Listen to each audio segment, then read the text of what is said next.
اعوذ باللہ من الشیطان الرجیم بسم اللہ الرحمن الرحیم اللہم صل علی سیدنا و مولانا محمد وعلی آل سیدنا و مولانا محمد وبارک وسلم اللہم افتح علینا حکمتک وانشر علینا رحمتک یا ذا الجلال والاکرام صلی اللہ تعالی علیہ وسلم۔ ہماری شریعت کے دوسرے حصے کے ہمارے اسباق چل رہے ہیں اور نجاستوں کا بیان چل رہا تھا۔ ہمارے 28 سبق ہو چکے ہیں دوسرے حصے کے، اور آج 29واں سبق ہم پڑھیں گے، اور نجاستوں کا بیان 18 مسئلے ہو چکے ہیں۔ آج 19ویں مسئلے سے آگے ہم نے سبق پڑھنا ہے۔ مسئلہ نمبر 19، ہر چوپائے کی جدالی کا وہی حکم ہے جو اس کے پاخانہ کا ہے۔ جانور جس وقت چر لیتے ہیں، گھاس کھا لیتے ہیں، چارہ کھا لیتے ہیں، تو جب وہ بیٹھتے ہیں تو منہ کو ہلا رہے ہوتے ہیں۔ وہ جو منہ کو ہلا رہے ہیں نا، پیر سے کوئی چارہ منہ میں نہیں آیا، بلکہ پیٹ سے، اندر سے، معدے سے وہ واپس کھانا لا کر منہ کے اندر چباتے رہتے ہیں۔ اس چبائے جانے والے کھانا کو جگالی کہتے ہیں، یعنی اندر سے جو واپس آئے اس کو جگالی کہتے ہیں۔ تو یہ ظاہر بات ہے کہ باہر کا کھانا نہیں ہے بلکہ اندر سے چارہ واپس آیا ہے، تو لہٰذا اس کا وہی حکم ہے جو جانور کے پاخانہ کا ہے۔ مسئلہ نمبر 20، ہر جانور کے پتے کا وہی حکم ہے جو اس کے پیشاب کا ہے۔ حرام جانوروں کا پتا نجاست غلیظہ اور حلال کا نجاست خفیفہ ہے۔ جگر کے نیچے ایک تھیلی ہوتی ہے جو چربی کو ہضم کرنے میں کام دیتی ہے، تو اس کا کیا حکم ہے؟ کہتے ہیں کہ اس کا حکم پیشاب کا ہے۔ پہلے ہم بیان کر رہے ہیں، نجاست غلیظہ اور خفیفہ کی تعریف بھی بیان کی تھی، اور اس کے اندر ہم مکمل وضاحت بھی کر رہے ہیں کہ حلال جانوروں کا پیشاب جو ہے نجاست خفیفہ ہے، تو لہذا حلال جانوروں کا پتا بھی نجاست خفیفہ یعنی پیشاب کا حکم ہوگا اس کا، اور حرام جانوروں کا چونکہ پیشاب نجاست غلیظہ ہے تو لہذا اس کا پتا بھی نجاست غلیظہ۔ مسئلہ نمبر 21، نجاست غلیظہ خفیفہ میں مل جائے تو کل غلیظہ ہے۔ دو نجاستیں جمع ہو گئی، کچھ غلیظہ تھی کچھ خفیفہ تھی، تو ساری کی ساری نجاست پر غلیظہ والا حکم لگے، چاہے نجاست غلیظہ تھوڑی ہو اور نجاست خفیفہ زیادہ ہے، لیکن جب مل جائیں گی تو ساری کی ساری نجاست کو نجاست غلیظہ کہیں گے۔ مثلا پیشاب کا، حلال جانوروں کا پیشاب وہ ایک پورے برتن جتنا تھا، مثلا کسی برتن میں بھرا تھا، برتن جتنا حلال جانوروں کا پیشاب تھا وہ نجاست خفیفہ تھا حلال جانوروں کا، لیکن اس کے اندر شراب کا قطرہ پڑ گیا ہے یا حرام جانور کا ایک قطرہ پڑ گیا ہے، تو اب اس سارے کے سارے پیشاب کو نجاست غلیظہ کہیں گے، خفیفہ نہیں کہیں گے۔ مسئلہ نمبر 22، مچھلی اور پانی کے دیگر جانوروں اور کھٹمل اور مچھر کا خون اور خچر اور گدھے کا لعاب اور پسینہ پاک ہے۔ مچھلی اور پانی کے جو جانور ہیں ان کے اندر جو خون نما رطوبت ہوتی ہے یہ پاک ہے، پلید نہیں ہے، باقاعدہ اس پہ نص وارد ہے، وہ پاک ہے۔ اور کھٹمل چڑ جو چرپائی کے اندر گھس جاتی ہے، چرپائیوں وغیرہ کے اندر گھسی ہوتی ہیں، وہ کھٹمل اور مچھر، ان کے اندر خون بہنے کی مقدار میں نہیں ہوتا، بالکل تھوڑا ہے، تو اس کو پلید نہیں کہیں گے۔ اور خچر اور گدھے کا جو لعاب ہے اور پسینہ ہے یہ بھی پاک ہے، یہ ساری کی ساری چیزیں پاک ہیں۔ مسئلہ نمبر 23، پیشاب کی نہایت باریک چھینٹیں سوئی کی نوک کے برابر بدن یا کپڑے پر پڑ جائیں تو کپڑا اور بدن پاک ہے، پاک ہی رہے گا، کیونکہ اتنی باریک چھینٹوں سے بچنا انتہائی مشکل ہے، تو لہذا اس طرح کی چینٹیں معاف ہوں گی. پیشاب کی انتہائی باریک چینٹیں، سوئی کی سرے کے برابر باریک چینٹیں، چونکہ اس طرح کی چینٹوں سے بچنا ممکن نہیں ہے تو لہذا ایسی چینٹیں معاف ہیں. بچنا چاہیے، حتی الامکان کوشش کرنی چاہیے کہ اس طرح کی چینٹیں بھی نہ پڑیں. حدیث مبارکہ میں آیا کہ پیشاب کی چینٹوں سے بچو، کیونکہ عام طور پہ عذاب قبر اسی بنا پر ہوتا ہے، تو لہذا بچنا ہے اس سے. لیکن اگر اس طرح کی باریک چینٹیں پڑ جائیں گی تو کپڑے اور بدن کو پلید نہیں کہا جائے گا، یہ معاف ہے. تو اب چونکہ اس طرح کی باریک چھینٹیں پڑنے سے کپڑا اور بدن پلید نہیں ہوا، تو لہذا یہ کپڑا اگر پانی میں پڑ جائے گا، اس طرح کی باریک چھینٹوں سے کپڑا پلید ہی نہیں ہوا، تو لہذا ایسی چھینٹیں پڑا ہوا کپڑا پانی کے اندر ڈالیں گے تو پانی پلید نہیں ہوگا، چونکہ یہ کپڑا پلید ہی نہیں تھا تو پانی کو پلید کیسے کرے. اگلے مسئلہ نمبر 24 کے اندر اسی کو بیان کر رہے ہیں. کہتے ہیں جس کپڑے پر پیشاب کی ایسی ہی باریک چھینٹیں پڑ گئی، اگر وہ کپڑا پانی میں پڑ گیا تو پانی بھی ناپاک نہ ہوگا. مسئلہ نمبر 25، جو خون زخم سے بہا نہ ہو پاک ہے. دمم مسفوحہ، اللہ تعالیٰ نے جس خون کو پلید فرمایا ہے وہ بہنے والا خون ہے. بہنے والا خون پلید ہے. تو جو زخم کے اندر خون ہے، بہا ابھی تک نہیں ہے، تو وہ پاک ہے، وہ پلید نہیں ہے. مسئلہ نمبر 26، گوشت، تلی، کلیجی میں جو خون باقی رہ گیا پاک ہے. میں پہلے بھی بیان کرایا ہوں کہ جانور کو ذبح کرنے کے بعد جو خون نما رطوبت گوشت کے اندر رہ جائے، چمڑے کے اندر رہ جائے، تو چونکہ ذبح کرنے سے سارے کا سارا جانور جو ہے اس کا چمڑا بھی پاک ہو چکا ہے اور اس کا گوشت بھی پاک ہو چکا ہے، تو لہذا جو خون نما رطوبت ہے اس کو پلید نہیں کہیں گے، وہ پاک ہے. اب یہ خون نما رطوبت جو گوشت کے اندر ہے، تلی کے اندر ہے، کلیجی کے اندر ہے، جو کہ جانور کو ذبح کیا گیا تو لہذا یہ چیزیں پاک ہو چکی. یہ خون نما رطوبت تو پلید نہیں ہے، لیکن اب جانور کو ذبح کیا تھا تو خون بہ رہا تھا، اس بہتے خون کے اندر اس طرح کا گوشت کا ٹکڑا، تلی، کلیجی وغیرہ پڑ جاتی ہے تو اب یہ پلید ہو جائے گی. خود ان کے اندر جو خون نما رطوبت تھی وہ بہنے والی نہیں تھی اور جانور کو ذبح کرنے سے یہ پاک ہو چکے تھے، لہذا یہ پاک ہے. لیکن جو بہنے والا بہر کا خون تھا وہ پلید تھا، تو لہذا اس کے اندر یہ گر پڑیں گے تو لہذا یہ پلید ہو جائیں گے. تو کہتے ہیں گوشت، تلی، کلیجی میں جو خون باقی رہ گیا پاک ہے. اور اگر یہ چیزیں بہتے خون میں سن جائیں، لتھڑ جائیں تو ناپاک ہیں، بغیر دھوئے پاک نہ ہوں گی. یعنی خود یہ گوشت جب جانور کو ذبح کر لیا تو جانور سے جب گوشت کاٹ کے بہل لاتے ہیں تو دھونے کی ضرورت نہیں ہے، وہ گوشت پاک ہے.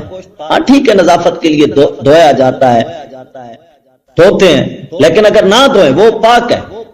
لیکن بغیر کسی بہتے خون کے اندر یا اس طرح کسی پلیتی کے اندر پڑ جائے گا تو وہ اب ناپاک ہے، اب اس کو دھونا لازم ہے. مسئلہ نمبر 27، جو بچہ مردہ پیدا ہوا اس کو گود میں لے کر نماز پڑھی، اگرچہ اس کو غسل دے لیا ہو نماز نہ ہوگی. پہلے مسئلہ سمجھ لیں پھر میں عبارت پڑھتا ہوں. بچہ اگر مردہ پیدا ہوا، بچہ اگر مردہ پیدا ہوا، اب اگر اس کو گود میں لے کر عورت یا مرد نماز پڑھتے ہیں تو نماز نہیں ہوگی، چاہے بچے کو غسل بھی کیوں نہ دے لیا ہو. اب وہ بچہ کیا ہے؟ پلید. چونکہ مردار پلید ہیں، شریعت نے مردار پر، میت پر پلیدی کا حکم لگایا ہے، تو لہذا یہ مردار کیا ہے؟ پلید ہے. چاہے اس کو دھو بھی لیا گیا ہو، غسل بھی دے لیا گیا ہو، تو ایسے بچے کو اٹھانے سے نماز پڑھے گا تو نماز نہیں ہوگی. لیکن اگر بچہ زندہ پیدا ہوا تھا، اب مر گیا ہے، اب بغیر غسل کے یعنی زندہ پیدا ہونے کے بعد مر گیا، تو اب اس میت کو گود میں اٹھا کر نماز پڑھتا ہے. اگر غسل دینے کے بغیر نماز پڑھی تو اب نماز نہیں ہوگی. اگر اس بچے کو غسل دے کر پھر گود میں رکھا ہوا تھا تو پھر نماز ہو جائے گی. یعنی دو صورتیں، پہلی کہ بچہ پیدا ہی مردہ ہوا تھا، تو اب چاہے اس بچے کو غسل دے لیا جائے چاہے نہ دیا جائے، دونوں صورتوں میں گود میں رکھ کے نماز پڑھے گا تو نماز نہیں ہوگی، کیونکہ جو مردار ہے، مردہ ہی پیدا ہوا، وہ غسل دینے سے دھونے سے پاک نہیں ہوتا، اس کو شریعت نے پلید کہا ہے۔ لیکن جو زندہ پیدا ہوا اب وہ پاک ہے۔ خارجی اگر اس کو پلیدی لگی ہوئی ہے وہ پلیدی دھونی ہے، اب اگر وہ مر گیا ہے تو اب اس پر نجاست حکمی، یعنی کیا مطلب، اس کو غسل دینا ہے، تو اب وہ والا غسل دے لیا تو اب پھر وہ پاک ہے، تو لہذا اس طرح پاک کرنے کے بعد جب گود میں رکھ کے نماز پڑھے گا تو نماز ہو جائے گی۔ اور یہ جو حکم ہے یہ مسلمان کے بچے کے لیے، اگر کافر کا بچہ تھا چاہے اس کو غسل دے لے یا نہ دے، چاہے وہ زندہ پیدا ہوا تھا مردہ پیدا ہوا تھا، ہر صورت میں اس طرح کا بچہ گود میں لے کر نماز پڑھے گا تو نماز نہیں ہوگی۔ یہ مسئلہ بیان کر رہے ہیں جس کا خلاصہ میں نے بیان کر دیا، اب عبارت پڑھیے۔ جو بچہ مردہ پیدا ہوا اس کو گود میں لے کر نماز پڑھی، اگرچہ اس کو غسل دے لیا ہو نماز نہ ہوگی، کہ مردہ ہی پیدا ہوا تو اس کو غسل دینے سے وہ پاک نہیں ہوتا، چونکہ مردار پر پلیدی کا شریعت نے حکم دیا۔ اور اگر زندہ پیدا ہوا، اگر زندہ پیدا ہو کر مر گیا اور بے نہلائے گود میں لے کر نماز پڑھی جب بھی نہیں ہوگی، کیوں؟ اس وجہ سے کہ اب اس پر پلیدی کا حکم ہے، کیونکہ زندہ پیدا ہو کر مر گیا ہے نا، تو اب اس پر پلیدی کا حکم ہے۔ ہاں اگر اس کو غسل دے کر گود میں لیا، یعنی زندہ پیدا ہوا تھا پھر مر گیا، اب اس کو غسل دے کر گود میں لیا تو اب نماز ہو جائے گی، کیونکہ اس وجہ سے کہ وہ پاک ہو گئے۔ مگر خلاف مستحب ہے، یعنی یہ اس طرح کرنا نہیں چاہیے، بہتر نہیں ہے۔ نماز پوری توجہ اللہ تعالی کی جانب کر کے نماز پڑھنی ہے، پورا دھیان جو ہے وہ نماز کی جانب ہی ہو، اس طرح کرنا نہیں ہے کہ گود کے اندر بچہ کھیل رہا ہو یا اس طرح کوئی میت بچہ رکھتا ہے تو پھر بھی تو توجہ ادھر چلی جائے گی، ایسا کرنا ٹھیک نہیں ہے۔ لیکن ابھی تک ہم پاکی اور پلیدی کو بیان کر رہے ہیں۔ تو کہتے ہیں یہ احکام اس وقت ہیں کہ مسلمان کا بچہ ہو اور کافر کا مردہ بچہ ہے تو کسی حال میں نماز نہ ہوگی، غسل دیا ہو یا نہیں، یعنی کافر کا بچہ چاہے غسل دے بھی لیا ہو تو پھر بھی پاک نہیں ہوتا۔ مسئلہ نمبر 28، اگر نماز پڑھی اور جیب وغیرہ میں شیشی ہے اور اس شیشی میں پیشاب یا خون یا شراب ہے تو نماز نہ ہوگی، اور جیب میں انڈا ہے اور اس کی زردی خون ہو چکی ہے تو نماز ہو جائے گی۔ دونوں میں فرق سمجھنا۔ نماز پڑھی یا بھی تمام فرضی صورتیں اس طرح کی پیش کر رہے ہیں تاکہ پاکی اور پلیدی کا مکمل جو ہے تفصیل کے ساتھ احکام سمجھ آ جائے۔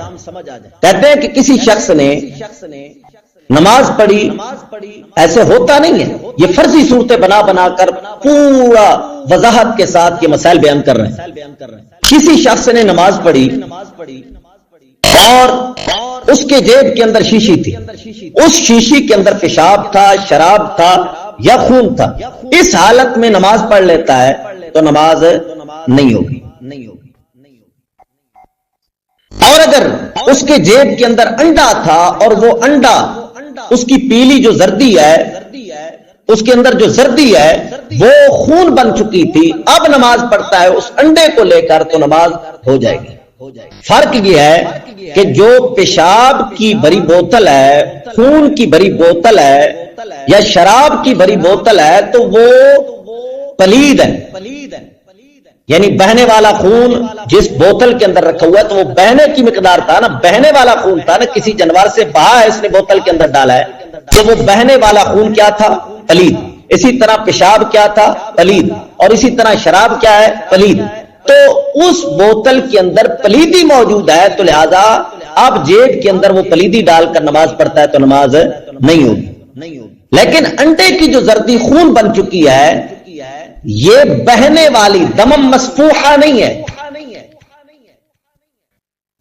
یہ انڈے کی اندر جو زردی ہے اس کی ایک تبدیلی کی صورت ہے، یہ دم مسفوحہ بہر کا بہنے والا خون نہیں ہے۔ سمجھ رہے نہیں سمجھ رہے؟ شیشی پیشاب والی، خون والی، جو بہنے والا خون تھا تب شیشی کے اندر ڈالا تو وہ ہے پلید، اس کو جیب میں ڈال کر نماز پڑھے گا تو نماز نہیں ہوگی اس وجہ سے کہ وہ پلید ہے. لیکن انڈے کے اندر جو زردی ہے اگر وہ خون بن چکی ہے تو وہ دم مسفوخ تو نہیں ہے نا، بہنے والا خون تو نہیں ہے، بلکہ انڈے کے اندر ایک تبدیلی کی صورت ہے، تو لہذا وہ پلید نہیں ہے، تو لہذا انڈا جیب میں رکھ کے اس طرح نماز پڑھے گا تو نماز ہو جائے گی. مسئلہ نمبر 29، روئی کا کپڑا ادھیڑا گیا اور اس کے اندر سوکھا ہوا ملا. اس طرح کے لباس پہنے جاتے ہیں، کوٹ پہنتے ہیں، روئی والے کپڑے، اس طرح موٹے موٹے کوٹ یا اس طرح کا کوئی لباس پہنا ہوا تھا اور اس کو ادھیڑا اور اس کے اندر مرا ہوا چوہا تھا. تو اگر اس میں سوراخ ہے، یعنی اس کپڑے کو ادھیڑا دیکھا سوراخ موجود تھا، تو 3 دن 3 راتوں کی نمازوں کا اعادہ کر لے. اور اگر سوراخ نہ ہو تو جتنی نمازیں اس سے پڑھی ہیں سب کا اعادہ کرے. 2 صورتیں بیان کر رہے ہیں. اگر اس طرح کا لباس تھا، اونی لباس، اس کو ادھیڑا تو اس کے اندر چوہا مرا ہوا ہے، سوکھا ہوا ہے، بالکل خشک ہے، اس طرح وہ چوہا سوکھ چکا ہے، پتہ نہیں کب سے مرا ہوا تھا. تو اب کہتے ہیں دیکھو کہ اس لباس روئی کا جو کپڑا ہے اس کا کہیں سے سوراخ ہے یا نہیں. اگر سوراخ ہے تو کہتے ہیں 3 دن اور 3 راتیں وہ لباس پہن کر جو نماز پڑھی تھی نا ان نمازوں کا اعادہ کرے، چونکہ سوراخ کا موجود ہونا اس چیز کی دلیل ہے کہ ابھی قریب قریب ہی اس کے اندر داخل ہو کر مرا ہے، تو لہذا 3 دن اور 3 راتوں کی نمازوں کا اعادہ کرے. لیکن اگر وہ کوٹ بالکل بند تھا، وہ لباس بالکل بند تھا، وہ کپڑا بالکل بند تھا، تو اب جتنا عرصہ اس لباس کے اندر نماز پڑھتا رہے ساری نمازوں کا اعادہ کرے، جو کہ سوراخ کا نہ ہونا اس چیز کی دلیل ہے کہ وہ تو شروع سے جب سے یہ کوٹ اس نے پہنا ہے، جب سے یہ لباس پہنا ہے وہ پہلے سے ہی اس کے اندر موجود تھا، تو لہذا ساری نمازوں کا اعادہ کرے. مسئلہ نمبر 30، کسی کپڑے یا بدن پر چند جگہ نجاست غلیظہ لگی اور کسی جگہ درہم کے برابر نہیں مگر مجموعہ درہم کے برابر ہے تو درہم کے برابر سمجھی جائے گی. اگر بدن پر نجاست لگی ہوئی ہے یا کپڑے پر نجاست لگی ہوئی ہے تو ہم نے پہلے عرض کی تھی کہ نجاست غلیظہ درہم سے زائد لگی ہو تو دھونا فرض، درہم جتنی لگی ہو تو دھونا واجب. لیکن وہ درہم سے کم لگی ہوئی ہے، ایک جگہ پہ لگی ہوئی ہے درہم سے کم ہے، دوسری جگہ پہ لگی ہوئی ہے درہم سے کم ہے، تیسری جگہ پہ لگی ہوئی ہے درہم سے کم ہے، لیکن تمام جگہ مختلف جگہوں پر جو لگی ہوئی ہے اس کا اندازہ کریں، اندازتاً جمع کریں تو وہ مجموعی جو نجاست ہے وہ درہم کی مقدار کو پہنچتی ہے، تو اب اس کو دھونا فرض ہے. درہم سے زائد نجاست لگی ہوئی ہے تو اس کو دھونا فرض، اگر درہم جتنی ہے تو اس کو دھونا واجب. اور کہتے ہیں نجاست خفیفہ میں بھی مجموعہ ہی پر حکم دیا جائے گا. نجاست خفیفہ لگی ہو، جس طرح کے حلال جانوروں کا پیشاب ہے اس طرح کی نجاست غلیظہ خفیفہ لگی ہے، تو اگر ایک ہی جگہ پہ لگی ہو، ایک ہی عضو کو لگی ہو تو پھر تو ہے اس کے چوتھائی سے کم کم لگی ہوئی ہے تو معاف ہے. لیکن اگر مختلف جگہ پہ لگ گئی ہے، ایک عضو پر لگ گئی ہے، دوسرے پر بھی لگ گئی ہے، تیسرے پر بھی لگ گئی ہے، یعنی مختلف جگہوں پر لگی ہے، تو پھر اس کے مجموعے کو دیکھا جائے گا. اگر اس کا تمام کا مجموعہ چھوٹے عضو کے چوتھائی کے برابر بنتا ہے تو اب اس کو دھونا لازم ہے، اگر بغیر دھوئے نماز پڑھے گا تو نماز نہیں ہوگی.